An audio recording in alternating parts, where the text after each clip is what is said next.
नेवासा नगरपंचायतीच्या ढिसाळ आणि बेफिकर कारभाराचा आणखी एक धक्कादायक प्रकार समोर आला आहे।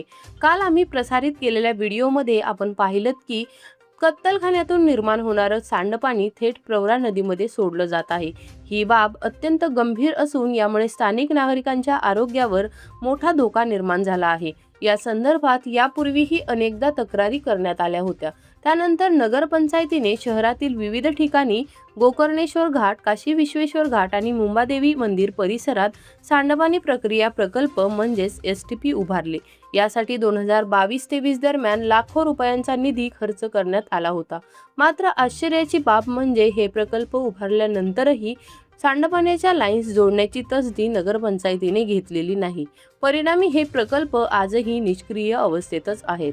दरम्यान मागील 3 वर्षांपासून नगरपंचायत प्रशासकाच्या ताब्यात होती। या काळातही या समस्येकडे पूर्णपणे दुर्लक्ष करण्यात आले। नागरिकांकडून कराच्या माध्यमातून मोठ्या प्रमाणावर महसूल गोळा केला जात असतानाच त्या निधीचा योग्य वापर होत नसल्याचे चित्र स्पष्टपणे दिसून येत आहे। अलीकडेच नगरपंचायतीच्या निवडणुका पार पडल्या असून नवीन नगरसेवक आणि नगराध्यक्ष पदाची निवड झाली आहे। त्यामुळे आता नव्या सत्ताधाऱ्यांनी या गंभीर समस्येकडे लक्ष देत नागरिकांच्या आरोग्याशी सुरू असलेला खेळ थांबवावा अशी जोरदार मागणी स्थानिक नागरिकांकडून होत आहे। या विषयावर आपलं मत काय आहे आम्हाला कमेंट करून नक्की कळवा।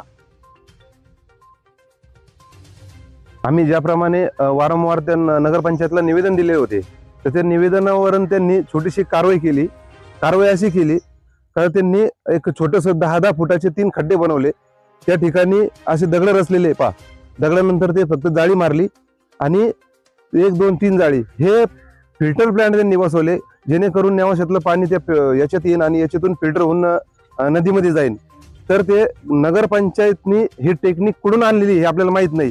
अशी टेक्निक, चमत्कारिक टेक्निक जे त्याच्यातून ते सोडली आणि पाईप इकडून जातोय आणि फिल्टर पाणी तिकडून होतंय। तर पाण्याचा धबधबा अक्षरशः तुम्हाला दिसत असेल नगरपंचायतनी, तर हे कशासाठी पाण्याचा धबधबा आहे ते नगरपंचायतला कळायला पाहिजे। फक्त बिल काढण्यासाठी ज्यांनी ते केलेलं दिसतंय का असं बघा एकदा। तर हे नगरपंचायतनी जे फिल्टर प्लांट केलंय त्यातून एकही थेंब असं पाणी दिसत नाही।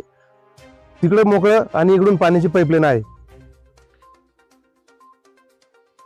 आपण जसं नदीमध्ये पाहिलं होतं का तिकडे पाण्याची पाईपलाईन चालू आहे, त्याच्यानंतर पाहिलं आपण ते पाईप साईडनीच आहेत आणि ह्या ठिकाणी नगरपंचायतनी चमत्कारिक जो प्लांट केलेला आहे तो चमत्कारिक प्लांट असा आहे, या ठिकाणून पाणी जाण्याची सोय केलेली आहे, इकडे पाणी उतरण्याची सोय केलेली आहे आणि त्या ठिकाणी पुढे चालून 5-5 इंची पाईप लावलेली आहे।